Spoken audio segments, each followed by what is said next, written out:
నమస్తే ఫ్రెండ్స్, నా మాట ఫుడ్ ఛానల్కి స్వాగతం. ఈరోజు వీడియోలో తెలంగాణ స్పెషల్ సద్దుల బతుకమ్మ ప్రసాదాలు తయారీ విధానం చూద్దాం. బతుకమ్మ ప్రసాదాలు తయారు చేసుకోవడానికి ముందుగా స్టవ్ ఆన్ చేసుకుని స్టవ్ పైన కడాయి పెట్టిన తర్వాత 1 కప్పు డ్రై మక్కలు వేసి వేయించుకోవాలి.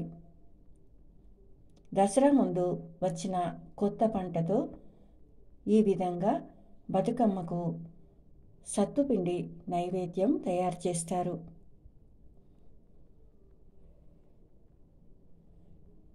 ఈ విధంగా వేయించుకోవాలండి. మంచి స్మెల్ వచ్చే వరకు వేయించి ప్లేట్లో వేసి చల్లారబెట్టుకోవాలి.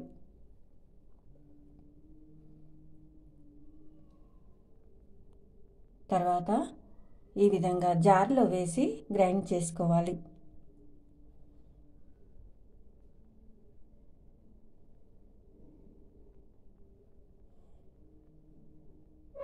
ఒక కప్పు మక్కలకు 1 కప్పు బెల్లాన్ని వేసుకోవాలి. మెత్తటి బెల్లం కాకుండా కొద్దిగా గట్టిగా ఉన్న బెల్లాన్ని తీసుకోవాలి.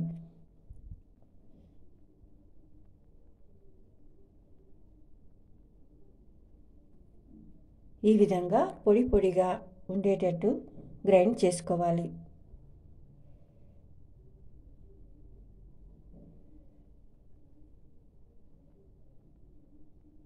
ఒకేసారి కంటిన్యూగా గ్రైండ్ చేయకుండా ఆన్ చేసుకుంటూ ఆఫ్ చేసుకుంటూ గ్రైండ్ చేసుకోవాలి. ఈ విధంగా పొడి పొడిగా ఉండేటట్టు చూసుకోవాలి. తర్వాత బౌల్లోకి తీసుకోవాలి.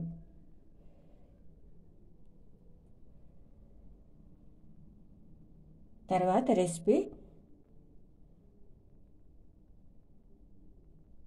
పల్లీలు 1 కప్పు పల్లీలు వేసి వేయించుకోవాలి. అన్ని కొలతలు ఒకే కప్పుతో తీసుకుంటున్నాను. ఈ విధంగా కలుపుకుంటూ దోరగా వేయించుకోవాలి. తర్వాత ప్లేట్లో వేసి చల్లారబెట్టుకోవాలి. తర్వాత పొట్టు తీసుకోవాలి. జార్లో వేసి గ్రైండ్ చేసుకోవాలి. 1 కప్పు పల్లీలకి 1/2 కప్పు బెల్లం వేసి గ్రైండ్ చేసుకోవాలి.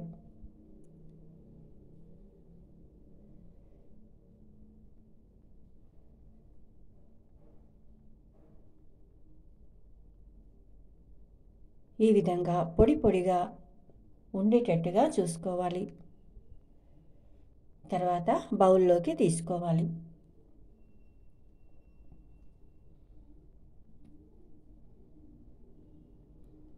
తర్వాత రెసిపీ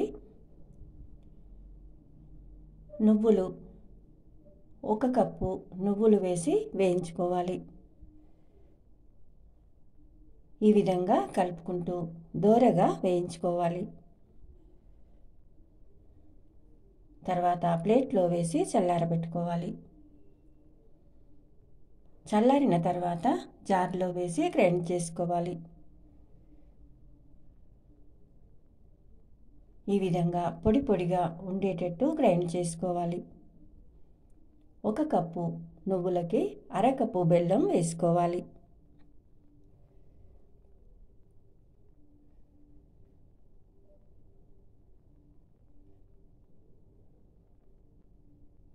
ఈ విధంగా పొడి పొడిగా ఉండేటట్టు గ్రైండ్ చేసుకోవాలి. తర్వాత బౌల్లోకి తీసుకోవాలి. తర్వాత రెసిపీ ఎండు కొబ్బరి 1 కప్పు ఎండు కొబ్బరి వేసి గ్రైండ్ చేసుకోవాలి.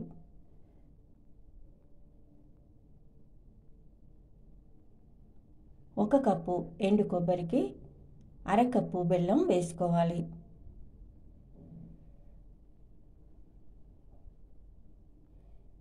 ఈ విధంగా గ్రైండ్ చేసుకోవాలండి. తర్వాత బౌల్లోకి తీసుకోవాలి.